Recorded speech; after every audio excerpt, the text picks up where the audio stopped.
figured I'd go ahead and run my Thursday evening live stream.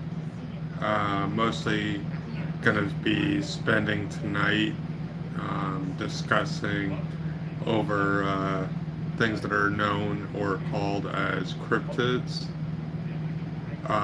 If you are unfamiliar with what a cryptid it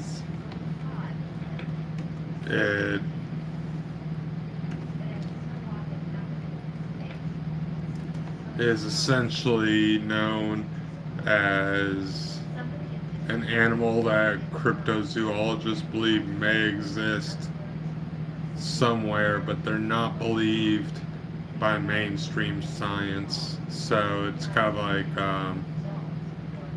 what you would view as something that doesn't quite fit in with what the mainstream science might believe in. For example, things that would come down into this thought process would be stuff like the Mothman and things of that nature. And tonight I figured I would go ahead and spend a little bit of time hanging out with you guys and discussing that and talking about that. So let me get this set up 100% real quick and I'll be right into the discussion of that.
I also am going to leave in the description down below a link over to my Patreon page. So that way, if you guys decide that you would like to support the channel in that manner, then you can go over there and take a look. Well, yeah, it would on anybody. Not as much as the families can understand. Whatever pain I'm having pales in comparison to what they're going through.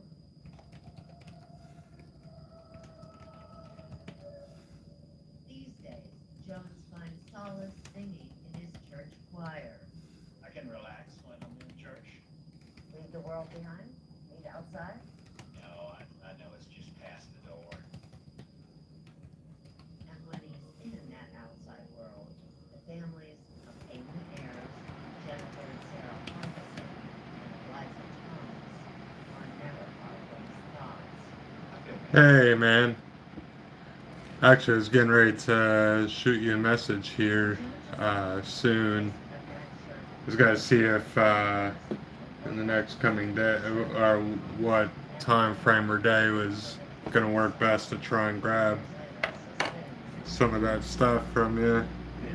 But I'll probably... Oh, thank you. Thank you. I actually was thinking about changing that up because I figured I'd try and look a little bit, because I feel like I looked like I was a little bit older with it. So I was like, you know what, let me go ahead and shave this off. Now I feel like I'm like back in high school again.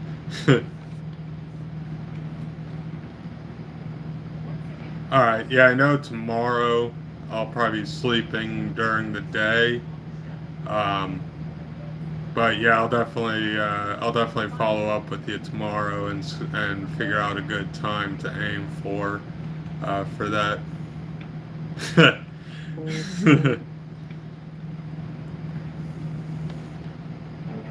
But definitely hope everything's been going well out your way. I actually realized that through the YouTube app, they actually started letting me live stream straight through YouTube now, so I don't have to use a third party like app or program anymore to actually run live streams. So it makes it a lot easier on my side.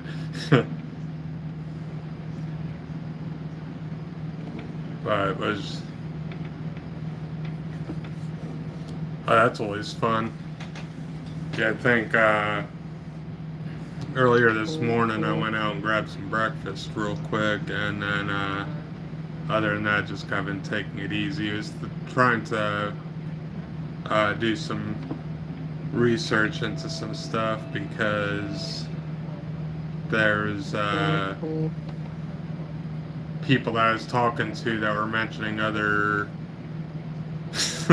I actually remember hearing that back in high school. Funny enough, I remember that when I was going. I think it was when I was going through high school. There were people that were making mentions of that. But I had a few people that are mentioning that there's other um, areas where you could do videos and whatnot as well in conjunction with YouTube. So I was doing a lot of research into that earlier today, and then other than that, just kind of took it a little easy and rested up a little bit more.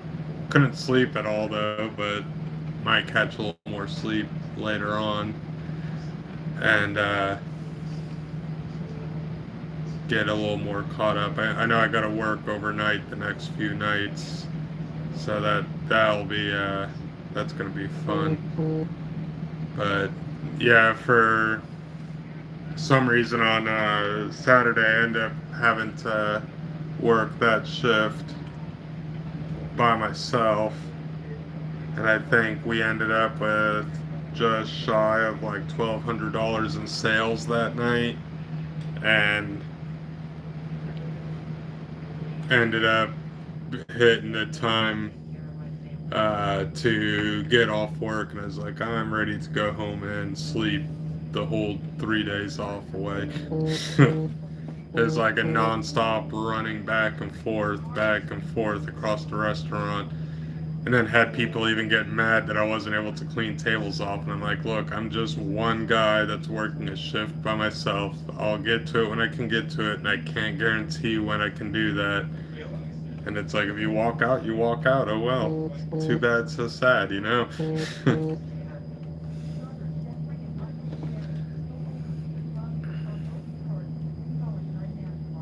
But I think they got all that stuff straightened out though, so I shouldn't have to worry about something like that happening to me again on these upcoming days. So hopefully that'll all be sorted out and taken care of. I actually I think I just did a video the other day. I think I might have uploaded it yesterday, I think, about the lizard man based out of South Carolina. So, uh, mostly I was looking at doing a kind of a broad type of research just to try and get an idea of what type of content I would try and look into for future videos. Um, I do know I've heard of some stuff that's based around in Tennessee, and then I've heard of some areas or some in other areas as well, like Georgia and things like that. Um, Like if I can get this one channel to, like, the one thing I thought was interesting is they pull up a list talking about different things based out of Tennessee, and I didn't even realize that apparently the Bell Witch Cave is located somewhere out here, that the whole Bell Witch legend got tied to. I thought that was somewhere else, and I didn't even realize it was located out here in Tennessee. And then apparently there's some Confederate soldier that makes appearances out at one of the battlefields, and they've nicknamed him Old Green Eyes. Um, though I don't know. I think that one was based around the thought that as a Confederate soldier that they said the only thing I could really find of his body after the whole battle and everything was his head. They couldn't find anything else. So I think they're tying the legend in that he's a spirit that's out there looking for his body. Stones River battlefield. Yeah, this one wasn't over at Stone Rivers. It has a different name tied to it, but I don't know exactly how to pronounce it. It looks like it's like, I feel like I'm going to butcher it, but it looks like it's spelled out as like Chickamauga or Chickamauga or something like that. I don't even know where that one would be located at, in all honesty. That one might, but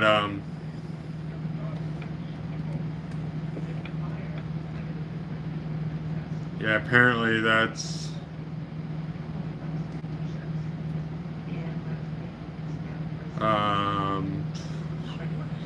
over up off of Lafayette Road, and like over near apparently the one that's tied to that one that's out over near like Chattanooga and all that. But I've been mostly doing a little bit of reading through, trying to figure out what I would go with on the next one, and like they had a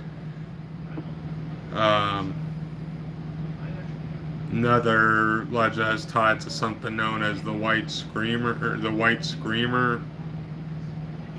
which apparently that one is saying that as a claim of a hulking white creature, that the legend has it that an old couple lived in the woods and hid their terrifyingly ugly child in the basement, and when it grew old enough,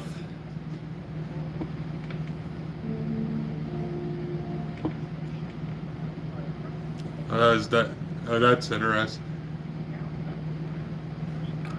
Yeah, that's one thing I always, like, I remember hearing about Bell Witch and everything. I just never realized it was located in Tennessee. But and apparently the White Screamer is located out near White Bluff. But apparently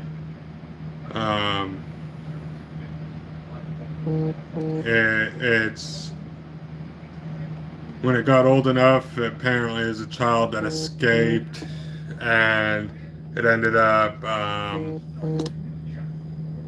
thought I had this phone set up so that way it was okay, so I shouldn't have to worry about notifications vibrating it. I don't know if the vibrations were coming through the phone or not, but it's like I might want to fix that.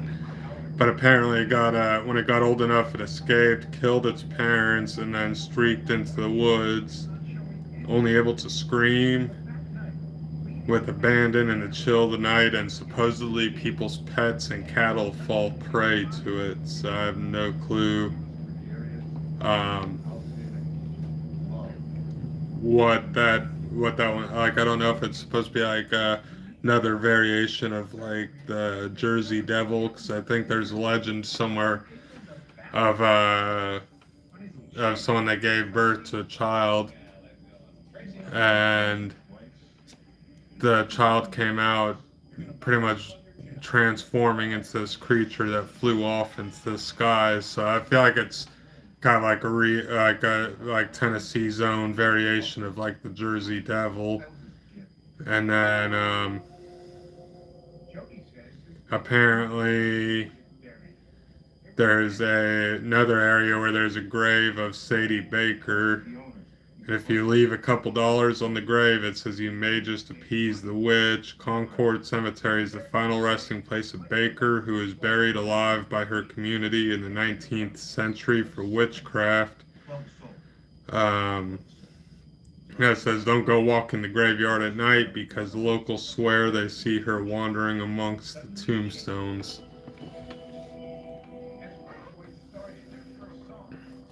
And then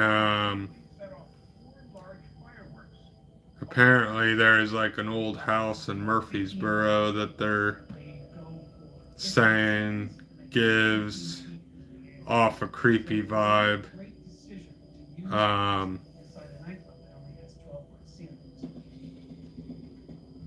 Because apparently it was known as as a haunted mansion in the area, and people had actually come for tours of it in the late 50s, and it's apparently been restored today, and they actually opened it up as a museum to where they'll actually let people go in and go touring through it. But it's apparently, I think they said it's known as the Oakland's Mansion, and apparently people always said, at least in the past, that it was like a creepy haunted looking house. But apparently now they've restored it back to its former glory, and they've opened it up as like a museum, so that way you can actually go in and see how families in the 1800s would have mourned the passing of loved ones and things like that, because they actually have everything set up as though someone was going through a funeral back during that time frame in this house.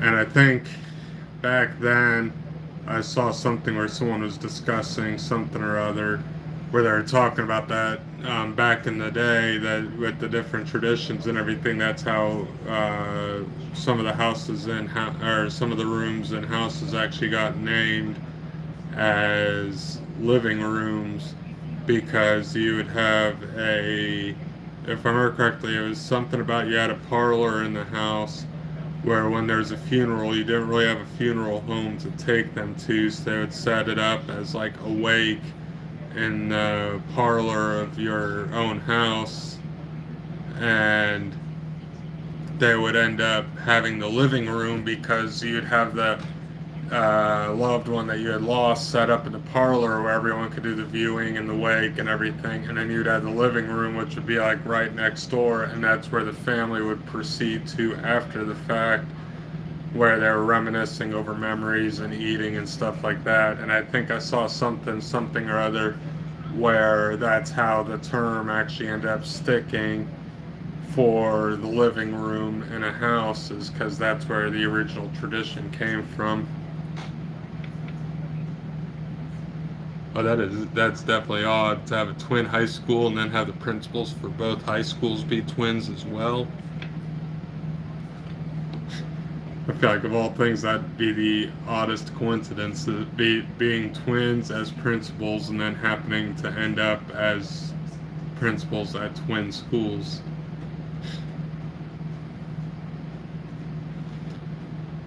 And then,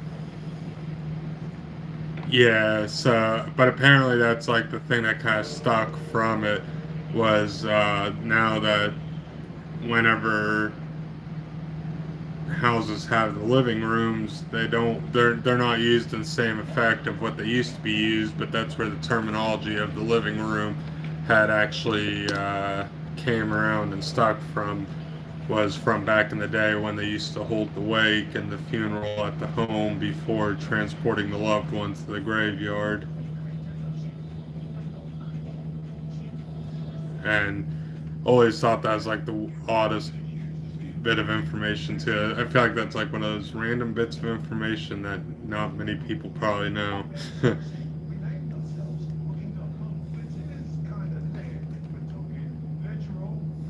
And then, but at the same time too, I don't know how much factual information is behind that. I just remember coming across that when I was discussing something or other, and I was watching something, and I was like, "Oh, this would be interesting to remember and talk about." I should try to think what I did with my hat, because I just realized I'm not even wearing my hat at the moment. I think I said it somewhere. I'll worry about it later.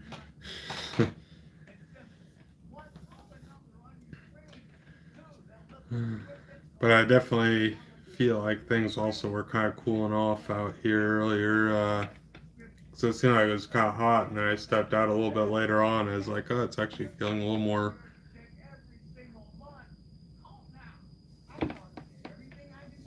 Wait, so when is my wedding? Oh, oh no, that's later on. The one that I'll be heading out for will be later on, toward the end of August. That's when I'll be heading out of town for. So, um, and then I should be back like sometime around the beginning of September. Because I think after I go down for that, depending on how the schedule's working with work and everything, I'm gonna try and get it situated so I can line things up and swing through South Carolina before swinging back over this way. If, of course, if everything can work out. I don't know for sure how that's all going to go down yet, but got probably about a month left to get it all hammered out and figured out. And then I think once I get back, I'm just gonna end up going in and getting more hours put in at work, try and get situated to get back into a vehicle again, and then try and hammer out like an apartment somewhere or something like that. But I've seen some up here that's actually not too bad on their prices. Just it's a matter of wanting to get into a place, but then I also want to make sure that I can keep reliable transportation to work, because I don't want to get in somewhere and then start getting myself stuck and then be like, oh, now I'm having trouble getting to and from work.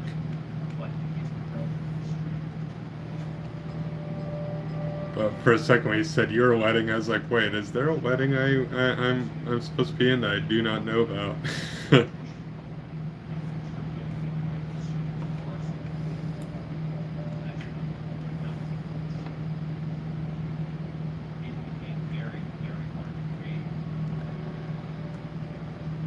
Well, that's the thing that I'm still looking into, because the main from the research that I've done is I should be able to utilize it until they decide that they want to come and get it and pick it up. But the main thing is just getting it situated to where I can actually have it registered, because I don't know how I would go about that without having a valid registration or title on hand for the vehicle. But at the same time, not only would I have to go through that as well, I would also probably have to get all 4 new tires all the way around, go through a really deep clean in the interior of it. I'd probably have to drop and drain the gas tank, and then do a full inspection and check over on the engine as well, to make sure everything's good there, because I know the oil's been sitting for quite a few years as well, along with the gas. And then to get it probably to where it operates at safe speeds. I would have to get up underneath there after all that was done and and either get a new catalytic converter put up underneath it, or I would have to do a cat delete. Um, and the main reason why I got to get that catalytic converter taken care of is because if I get everything else done and I can get the vehicle 100% running again, the catalytic converters on at least on my car, I don't know if all G6s were like this, but they had two of them. They had one that was up near the firewall, and then they had one that was toward the end of the exhaust system. And the one that was up near the firewall would melt up and clog itself up, and then I would end up getting stuck with a vehicle that you might be lucky to get it to hit 45 miles per hour going downhill with tailwind. So if I could figure out how to get all that taken care of and good to go and be able to get the vehicle registered and operating and all that stuff, then technically I would be good and be able to get it back. It's just figuring out getting all that done. Yeah, that's what I was figuring, is if I could get everything squared away on it, that would be the best option I'd probably go for, would be trying to get a cat delete done on it and just replace it with the pipe. And I know, since it's been probably a couple of years, if I got all that stuff taken care of and was able to manage to get it registered again and everything, then I might not run that much of a high risk of them coming for it.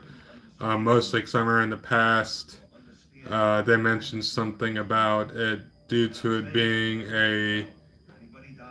technically a foreign vehicle, due to it coming from Germany, that had something to do with it, some loophole in the system or something. I'm not entirely sure. They're speaking a ton of lingo to me over it all, but also at the same time, while operating that vehicle, I'm pretty much stuck with it until the day it's completely dead or gets totaled, because due to the situation and the way that the loopholes are worked out to where I ended up with the vehicle, I do not have the paperwork that I would need to be able to utilize if I wanted to sell the vehicle. So technically going forward,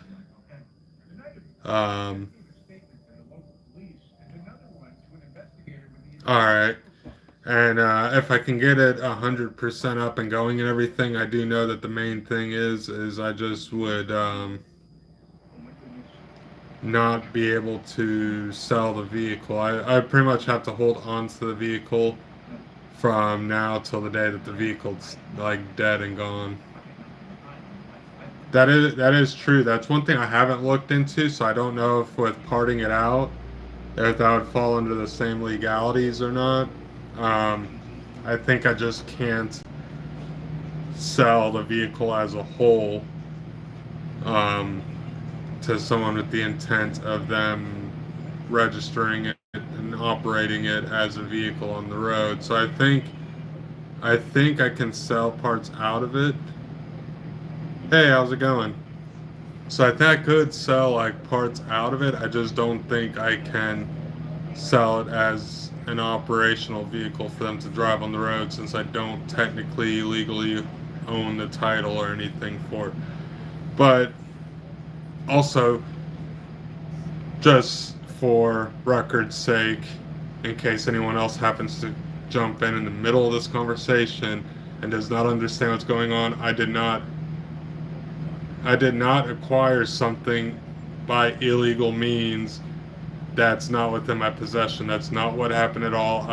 This item is something that I had obtained legally, and through time, certain things had happened that caused certain loopholes that caused me to be in the situation that I am with it. So technically, I legally possess this item because, due to circumstances, it was not able to be obtained back from me after everything was said and done. So technically, it's still underneath laws and everything. I still am legally allowed to own, register, and operate this vehicle. I just cannot legally sell this vehicle to someone else. Just in case anyone else happens to jump in, I don't want people getting the wrong idea about this discussion, because I just thought about how bad that was sounding. I was like, I did not steal this thing. I legally am able to possess, own, and operate it if I get it into running standards. Don't need to be sitting here talking about it and then suddenly have people calling the cops and reporting me for theft and all that when I didn't technically steal anything. At least as far as I know, I haven't stolen anything anytime recently. But yeah, that's kind of the situation that's sound. And actually, you know what? I'm sitting here right.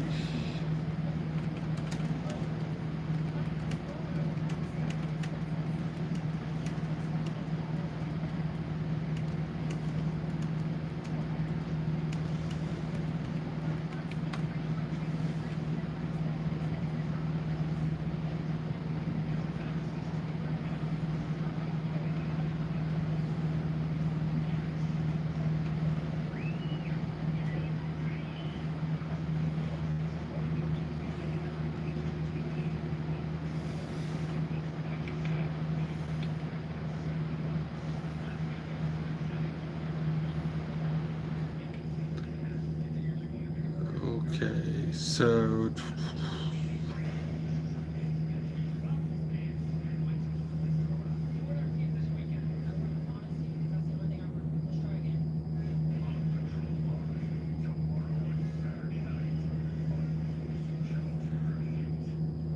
the main thing, so I'm trying to figure out, well, actually, I was sitting there thinking about it after you were mentioning that stuff. I was like, you know what, let me pull up some other stuff and see, because I just realized with the vehicle sitting in South Carolina currently, I was just sitting there thinking, if I was to try and do anything with this vehicle, if I was to try and bring it to Tennessee or anything afterwards, if there's any sort of laws in Tennessee that could um, end up causing me sort of any issues with it. So I was just like, I might want to look and see what I can see. Um,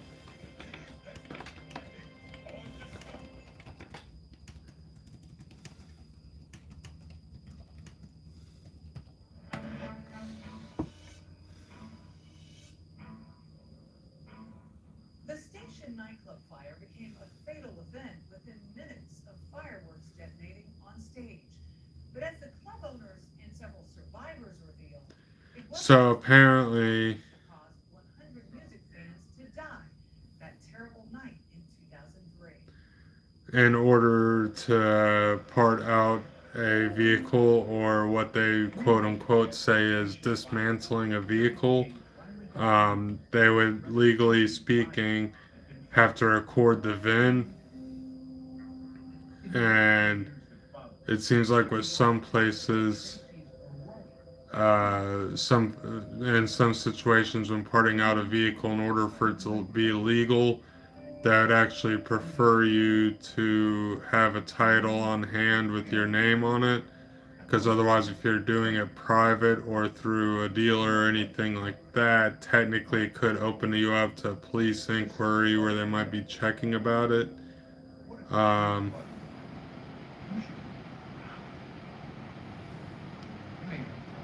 yeah, it's because apparently, according to what I'm finding, to part out a vehicle that would have a lien on it, so to speak, as far as when they own when they have the title and you don't own it, it's apparently falls under a practice that's known as conversion, which actually does fall under an illegal act. Um, let's see.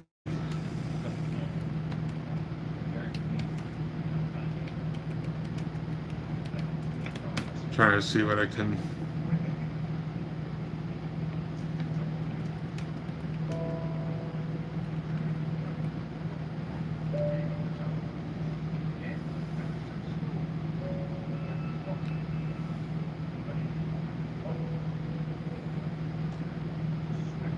Yeah, so it seems like a lot of this stuff they're pulling. Yes, I do. Been a while, but I do remember the. Sorry, I was getting caught up in searching here about the whole um, conversion thing. So I was like, you know what, I might want to see. But apparently, yes, parting out a vehicle that was technically under lien does technically count as conversion, which can actually cause an issue with debtors that you might owe something to. So it looks like it pretty much looks like I'm stuck with the vehicle in whatever condition it is until the day that whoever owns the debt from it now, from the write-offs, decides, hey, we're going to send a truck out there and pick it up and get it back from him. But that's actually the other thing that I'm wondering too.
Yeah, so apparently, excuse me.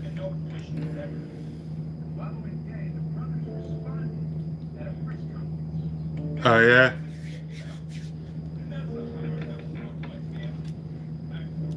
So apparently I have to track down in order, well, see, technically for in Tennessee to register a vehicle in Tennessee, I'd have to have like the sale date and then have the title. If I don't have the title, I would have to get title information with the lien holders and everything, and then be able to file for duplicate from the county of my last residence at the time when the vehicle is registered to be able to get that title and or copy of the title and get the vehicle registered. So I mean, it looks like it's going to be a lot of headaches and everything, but I'm sure if I put enough time and effort in, The brothers ran their business. Looking back on it, I would say they ran it as a side business, an attempt to maybe make some extra money with the callous, utter disrespect oh really? of those that work there and assemble. I'm just trying, and I'm also looking. I'm hearing of a thing called a bonded title, and I have no clue what that is. Turns out, only you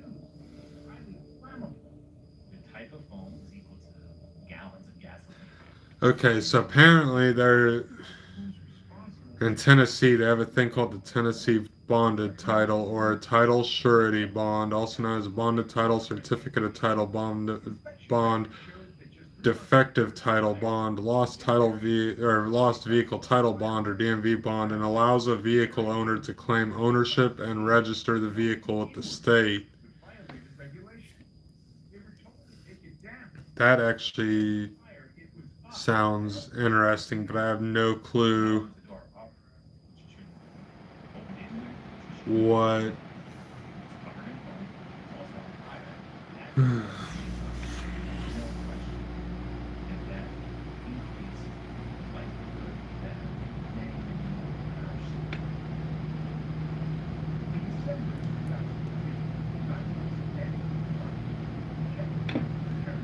Yes, apparently a title surety bond allows the vehicle owner to claim ownership and register the vehicle at the state. The surety bond is typically required by the current owner in order to legally transfer ownership and register the vehicle. In Tennessee, the bond is issued for a 3-year term, and the bond amount must be equal to that of the appraised value of the vehicle. Applicants must verify the required bond amount with the state prior to requesting the bond from us. Um,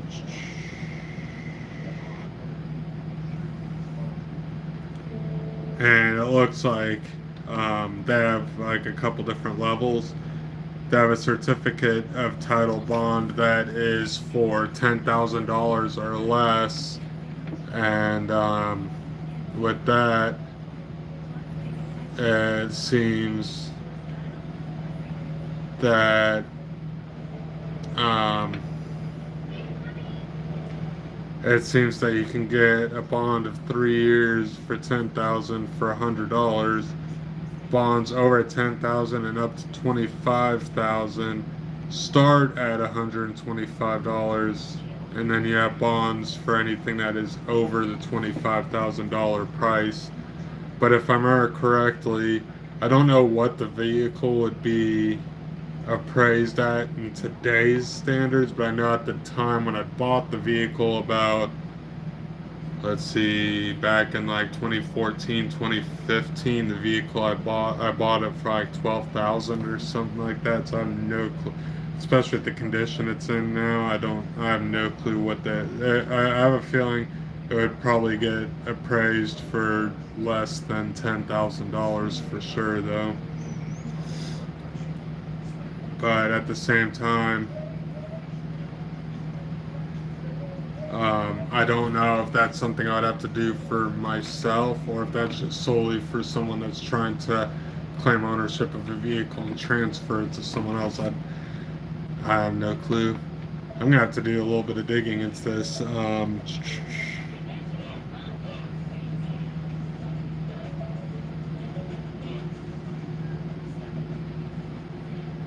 Okay, so at least in, let me see.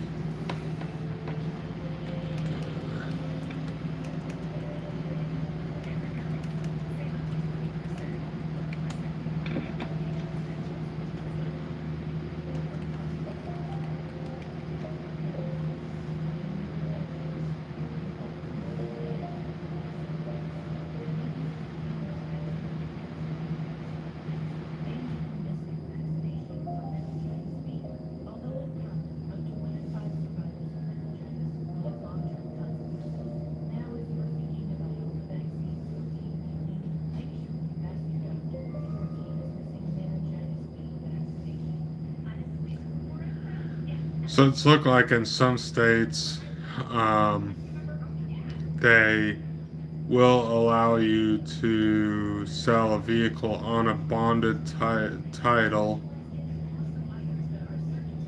but in order to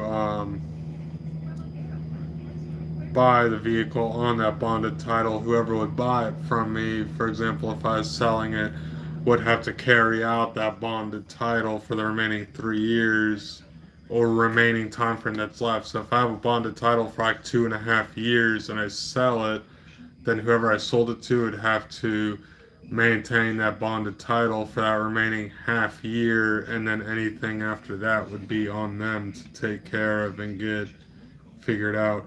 But in the fact that technically the vehicle is repossessed, I still don't know if I'd be able to get a bonded title.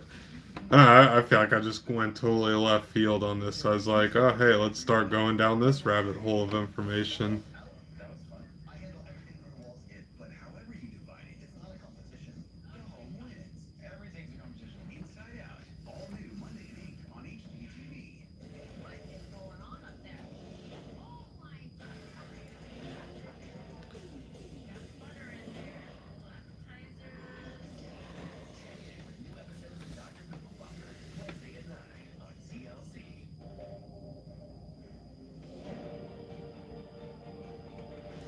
So apparently, a bonded title is required to register a vehicle when the original title's been lost or stolen. But to receive a bonded title, potential owners must first obtain a certificate of title bond guaranteeing that money is available to cover damages on the vehicle for which a bonded title will be issued. Um,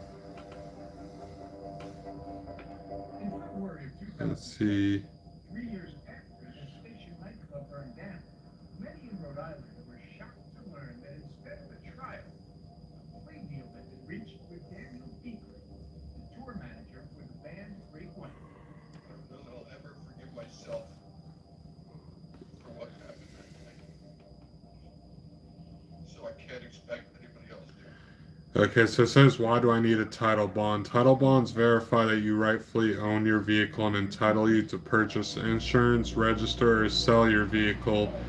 And the following common scenarios in which a bond may be required to issue a bonded title, i.e., original car title is lost or stolen, vehicle is paid for but the title is never given and the lender is out of business, vehicle is tooled to have a title, or the vehicle is custom made.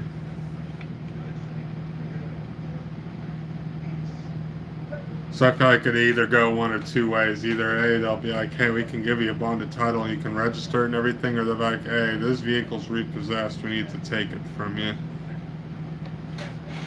So, be kind of interesting to see how that goes. So, but I think that might be when I figure out what's all going to go down with that, and getting that stuff situated. Because I think technically, with the way that's been sitting over there, I think it's technically also considered abandoned in South Carolina. So I don't know if technically that would legally. Let me see here.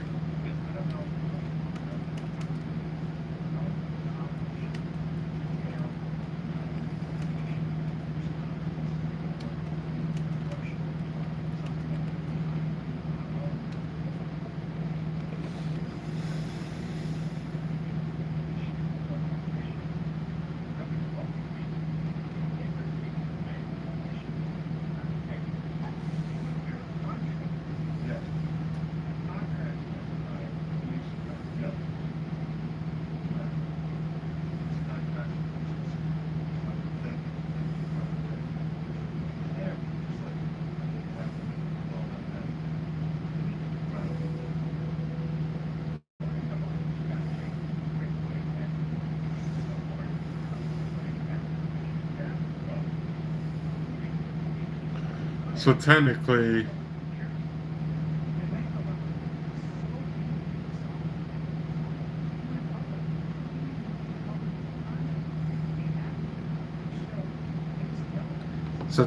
it's from what it's looking like.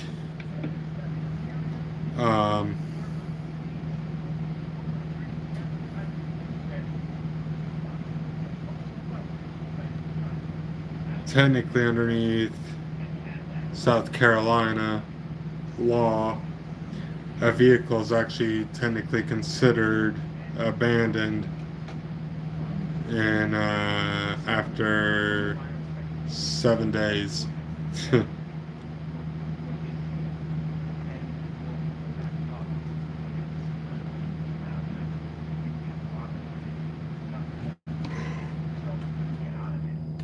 Whew. Brothers, it was one of the first exits used when the fire started. That door was open immediately, and that's when the cannon went out. But that door became impassable almost within seconds because clearly his phone was burning at 1800 or 1500 degrees. And then it just got engulfed in fire. They weren't approaching that area. And then apparently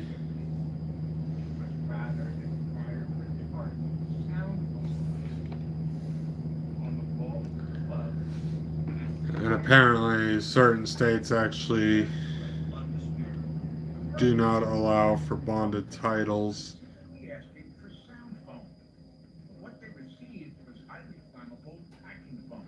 The brothers I might have to do some more digging into this, but it looks like South Carolina is one of the states that does not allow for bonded titles. pathetic. So might have to figure that one out. They're even speaking now.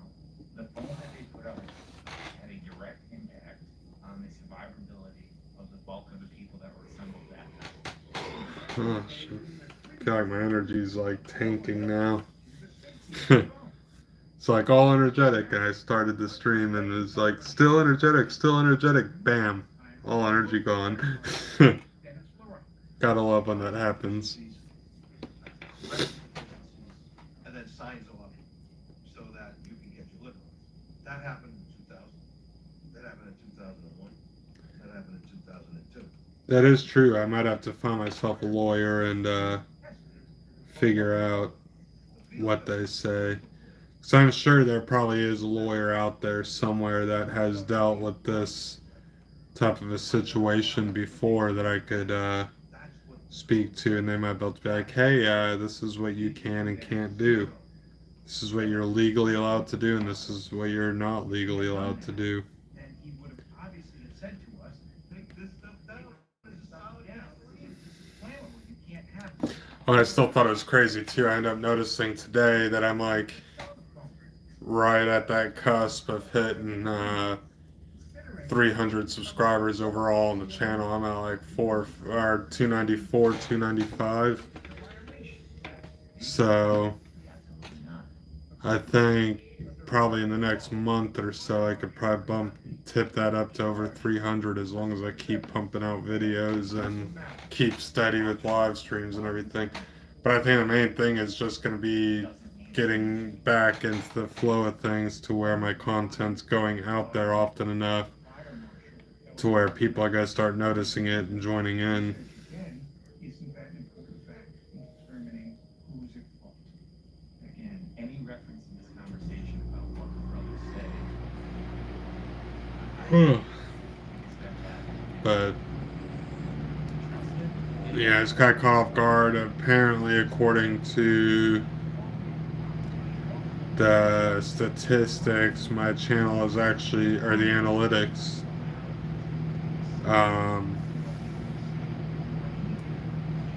the channel has gone up by 14 subscribers in the last 28 days, and I went from averaging usual of 80 hours of watch time in 28 days all the way up to 98.9 hours of watch time, and my views have gone all the way up to 3,000 views per every 28 days. Apparently the last 28 days I actually hit 3,116 views across my channel. And some of my old truck videos are still getting hits, like the 1995 Chevy AC bypass video that I did was my top #1 content for this period and has almost 2,000 views on that video alone. So I think due to the fact that I don't have that pickup truck anymore and I don't have the opportunity to do videos talking about that pickup truck anymore, I'm actually thinking about switching those videos over to private, so that way those videos will still be on my channel. I just think of switching them to private, so that way my channel growth will come more from the vlogs and the urban legends side and the live streams instead of from the truck related content because I don't want to be sitting there getting everyone confused on my channel. Be like, well, he did truck content 3 years ago and now he's suddenly not doing it anymore. No, I sold the truck. I don't have the truck to do that content anymore. So that's one thing I've been thinking about doing, is sitting there and actually not, I might actually be able to let's see here. And the thing is like I still want to be able to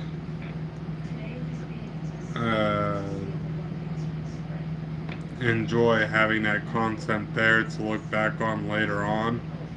It's just that since I can't recreate or bring out more of that content at this time frame, I don't want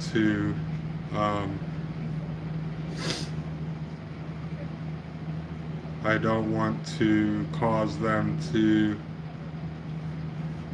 skew the thoughts of the type of content that I'm going to be going forward with, because I don't want to have to worry about people coming to my channel expecting that content, being like, oh well, that content's not done anymore, so I'm sorry guys.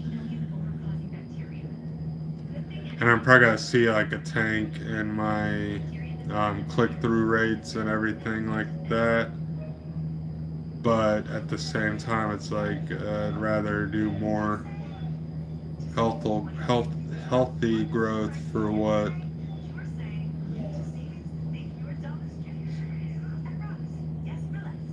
Yeah, so gonna update all those to private.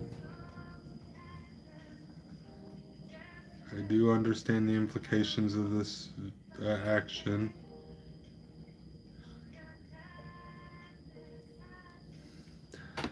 Alright, so pretty much just went through all the videos on my channel. The one thing that I do have to say that I do enjoy with this YouTube studio that they got on here is I can go through and like I can go from view or page to page of videos, and instead of having to go to each individual video and be like, oh, you're private, you're private, you're private, I can sit there and it's like there's a little checkbox off to the side of the video.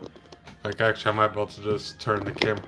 There's like this little checkbox that you can see it like right in here where it is checked right now, and it says updating videos, but I was able to go through and check every single video that was truck related, and then at the end of clicking every video that was truck related, I was able to go to the top, click update, and click private, and that way the YouTube will actually go through and switch every single one of them and update each single one of them to private, and then it's like, okay, now that's taken care of.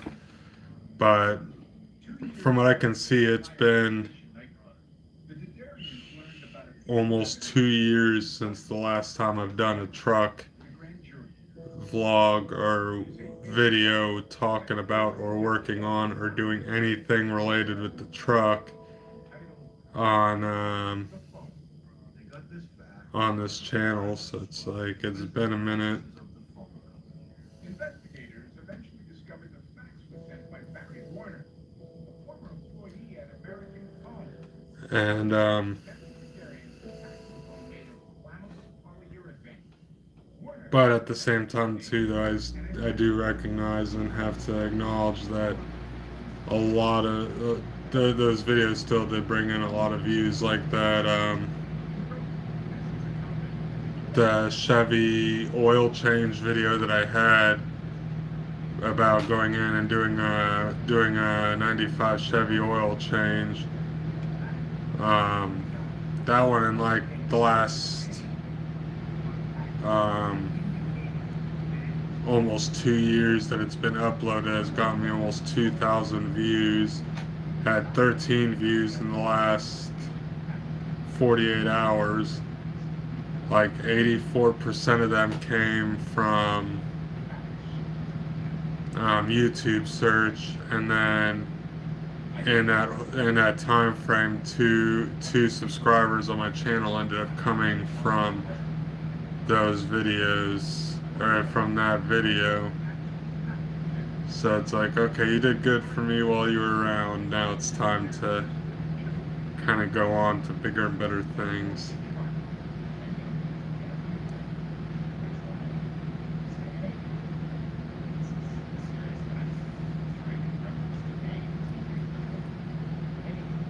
I still find this interesting though, to see certain things popping up on here, like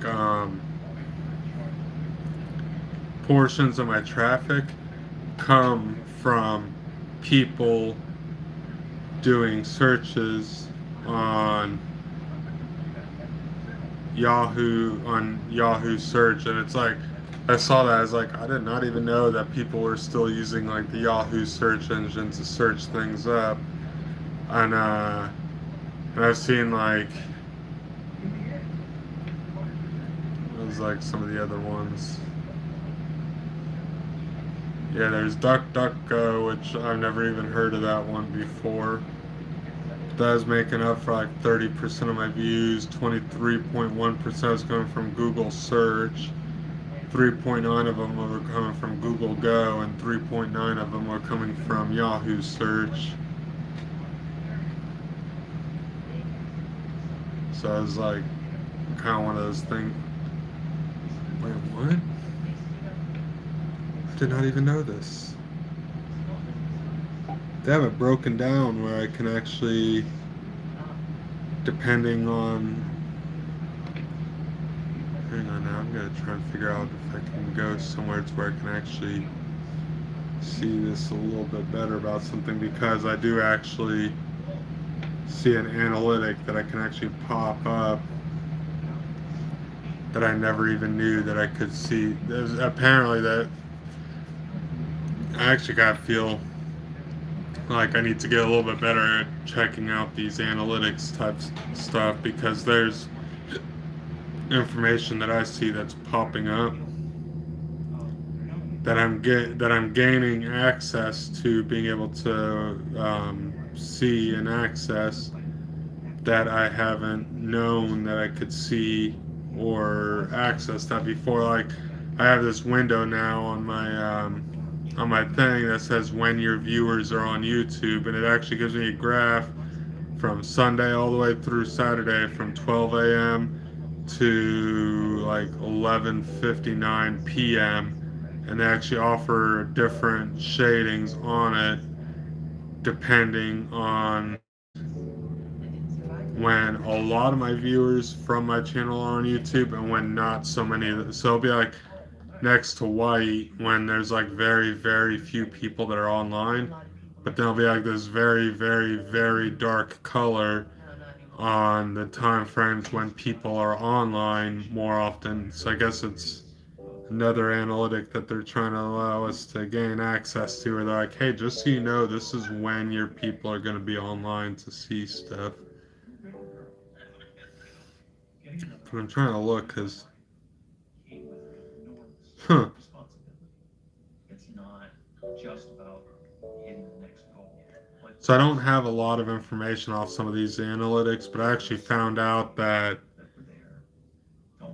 0.4% of my views are coming from the city of Dallas.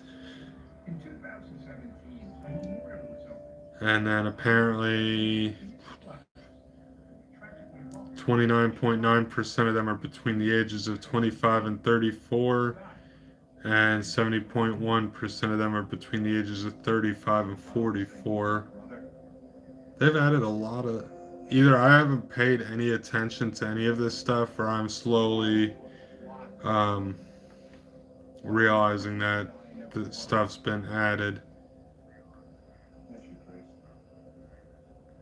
Like, I think majority of the content on my channel is watched off mobile phones, from what I can see.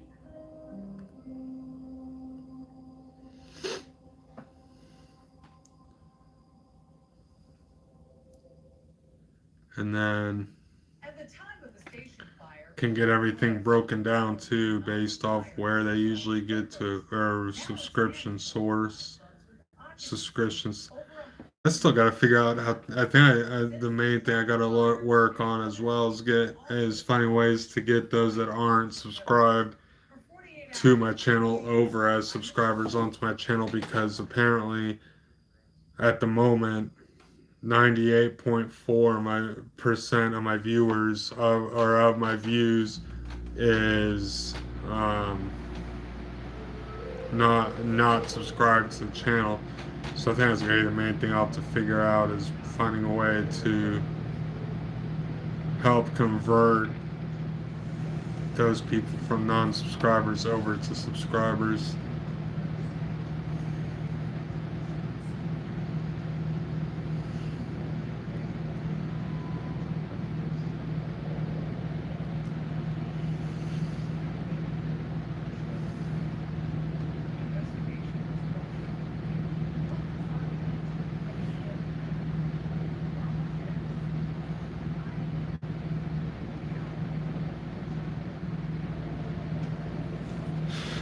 So I thought it was crazy. Like, I was sitting there thinking, I was like, you know what?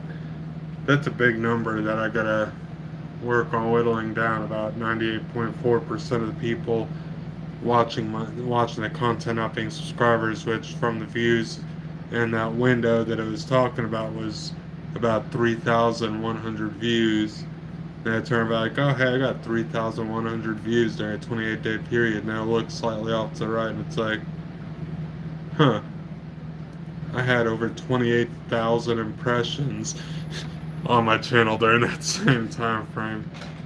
Which, in all honesty, that's one metric or analytic that they let creators on YouTube gain access to, and what it boils down to is they give us a metric called an impression, because it's supposed to provide us, from my understanding, data about how our thumbnails for our videos are performing. And essentially how that metric works is, when you search for a topic on YouTube and all those videos are popping up in a list, you're scrolling through that list to take a look at what video you want to click on. Each time you have an impression scroll past you, they're going to consider that as an impression. So like if you search up the lizard man and my urban legend video pops up, you scroll past it and decide that you don't want to click on that one, but you scroll on to something else, then they'll give you a mark onto your impressions analytic for that, so that way you can kind of keep an idea of how many people are seeing it. And then they'll turn around and they'll provide you what they call an impressions click-through rate, which is a percentage, and that just boils down to where it becomes a percentage of those impressions that were seeing your stuff and actually clicked on the video after seeing it. So for example, the way that the analytics is actually working on my channel right now, it's telling me I got 28,034 impressions, and that 8.4% of them clicked through, and that would technically mean that out of the 28,034 people that clicked through it, because not all my views are coming from YouTube search, because I had the 3,116 views each for this past 28 days, but only a small percentage of those actually came through it from it. So I have for example, out of those 3,000 views, YouTube search only accounts for just shy of 2,000 views of that at 1828. All my other stuff that comes along is like playlists, or people clicking on them through notifications, or finding them through other YouTube features, or maybe from the shorts feed, channel pages, suggested videos, external. So there's like multiple different methods that factor into the views thing, and then they all break all the rest of that stuff down into different types of analytics for us to be able to look at and access and see.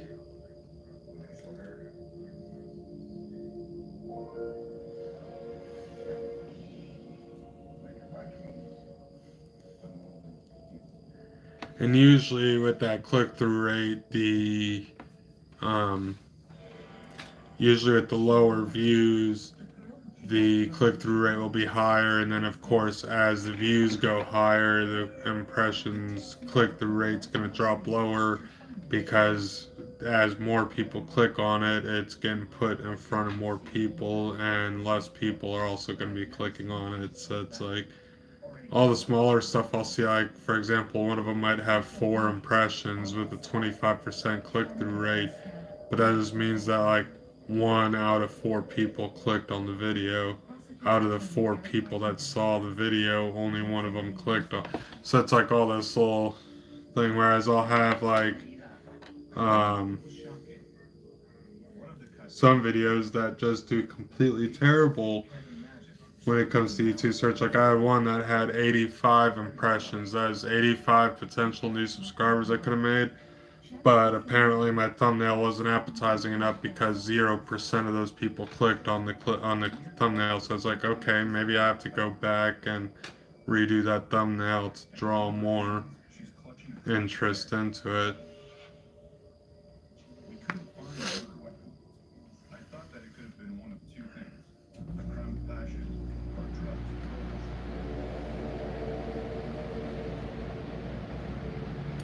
I feel like I've been bouncing all over the place with this stream.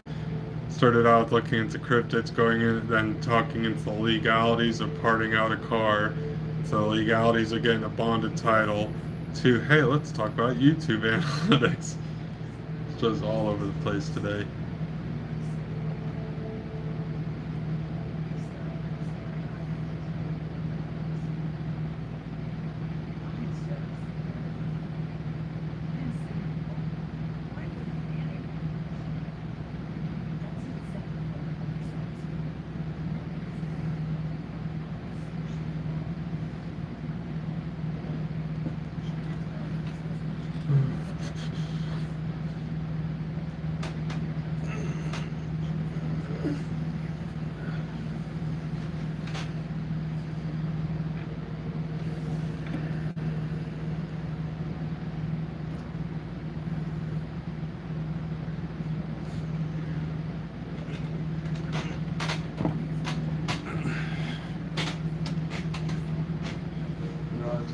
Grab my drink real quick.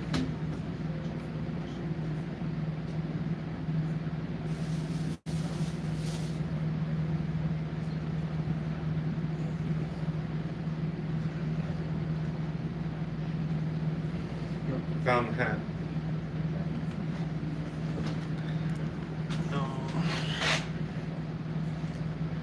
Still feel kind of weird though with not having the mustache on there. Like, I think I got so used to seeing a mustache for as I got out in 2018.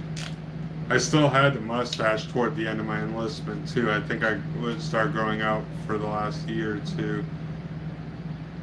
And so I think from about 2015, 2016 on, I had a mustache and just now shaved it off to try something new. So I think that's about 7 years of having a mustache.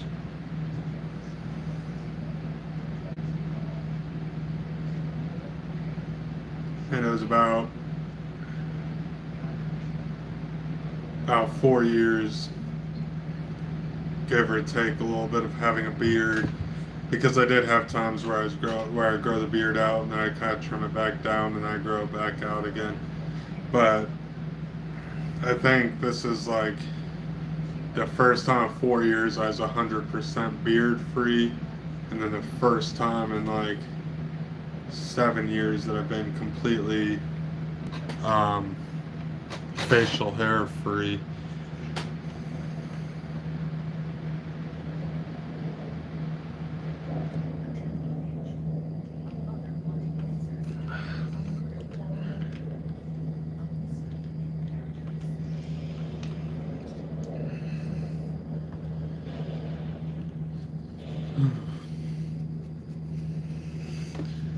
And I feel like I'm like super tired, but at the same time feel like I gotta stay up because I gotta work night shift tomorrow night. I don't want to mess up my sleep schedule.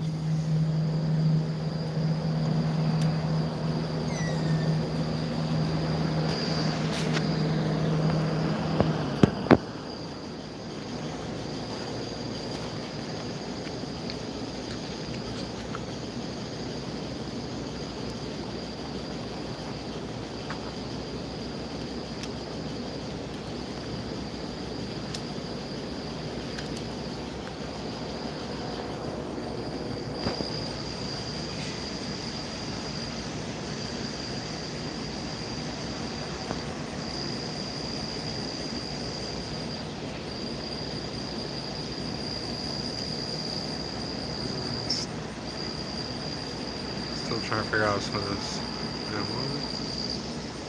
Apparently I can change up the... What's that? What in the world? Not good. What's this? So that's kind of trippy, I feel like.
And then I think one thing I've learned with these as well is usually once I'm done with them, they'll process it and everything on and all that stuff, and then it actually won't be immediately ready for public. Like they put it to private first, and then they let me decide when or if I want to click it over to public view afterwards.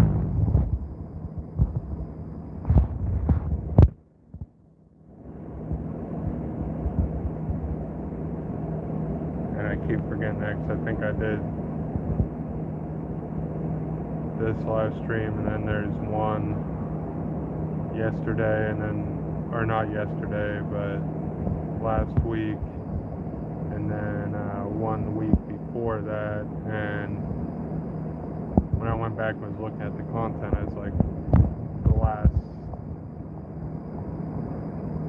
2 weeks were both, I think one of them was actually put to public, and then one of them was still listed as private. I was like, oh, I completely forgot. I think I still forgot to switch it over, so I think it's actually still listed underneath private instead of as public. And I gotta start remembering to actually change those over in order to see if it helps with the algorithm or anything like that. Hmm.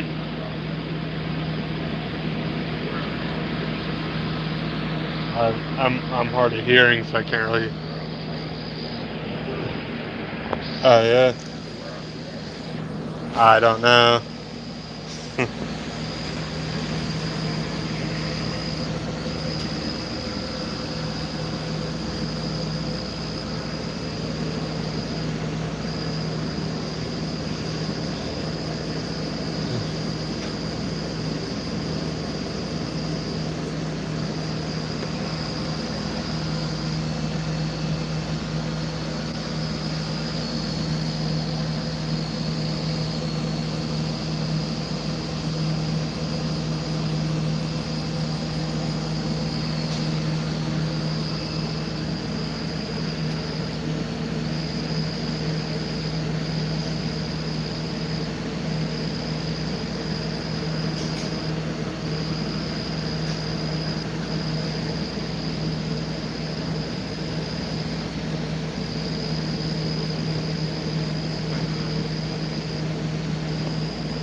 Am I?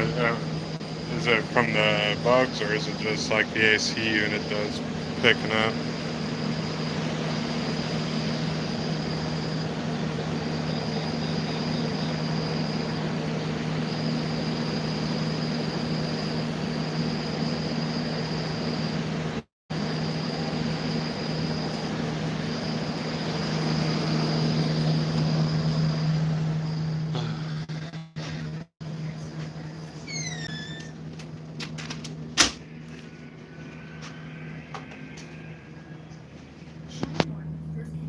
Yeah, I figure I'd step outside for a minute or two, but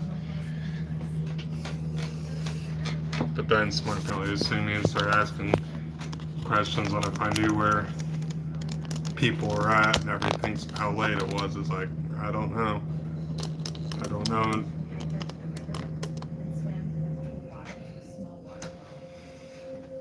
So it's like, I think I'm just gonna go ahead and step back inside.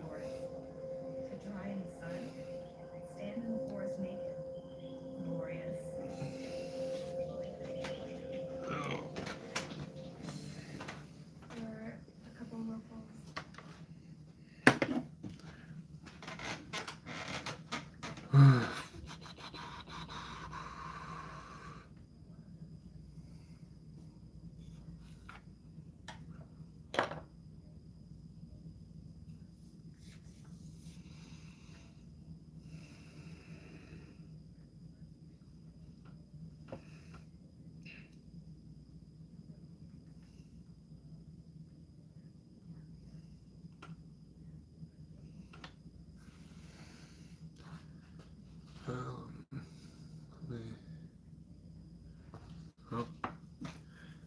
Yeah, so I think I might actually end up taking the stream down for now. I actually just realized my phone's getting ready to die, so I'm gonna probably go ahead and get it charged up and everything again.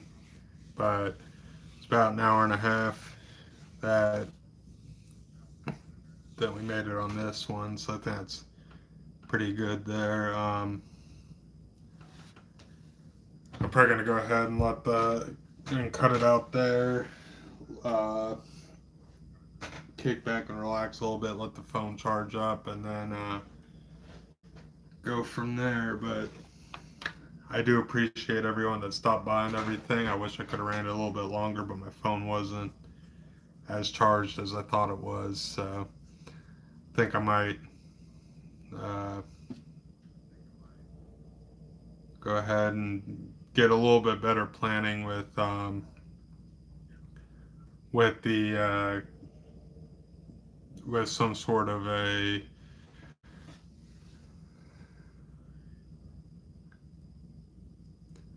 greetings. Glad to see you joined us. I do have to apologize. My phone's actually getting ready to die, so I'm getting ready to um, put it over onto the charger. because I don't want it to die unexpectedly in the middle of a live stream and then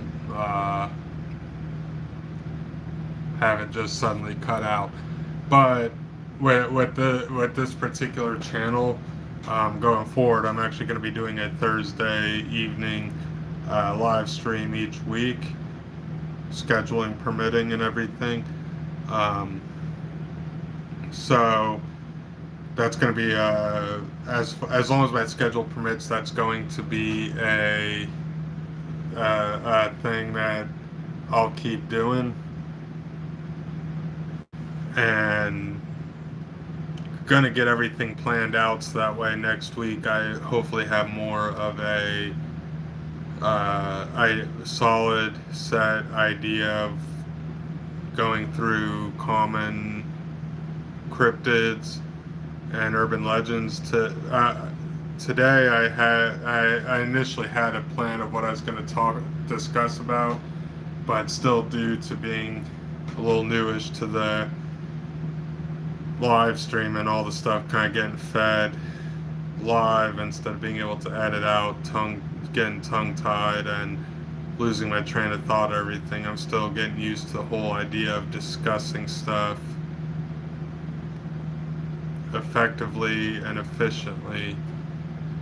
So that's going to be something I'm going to continue working on with the upcoming weeks, and that's why I'm going to try and keep myself set to a certain schedule and stay consistent, because I feel like if I get better at it and then I stop doing it, then it's going to take me a little bit to get back to getting better at it again. And I'd rather stay consistent now and continue to work toward that instead of allowing myself to talk myself out of it and everything like that. So, but I do appreciate the stops by the stream and everything. I'm gonna probably get a little bit of rest going and everything like that, and get this phone charged back up, and then start getting stuff geared up to start getting it all released in the coming weeks.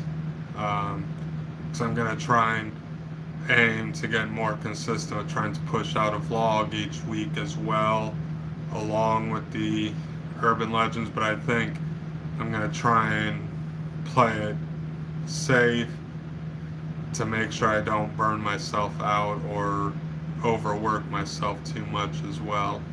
So, but with that being said, I think I'm going to go ahead and get a little bit of rest and everything, get the phone charged and everything, and then hopefully next week I'll see a lot of the same names and faces popping back up again. So hope you guys have a good rest of the day and the rest of the evening, and hopefully I'll catch you all next time.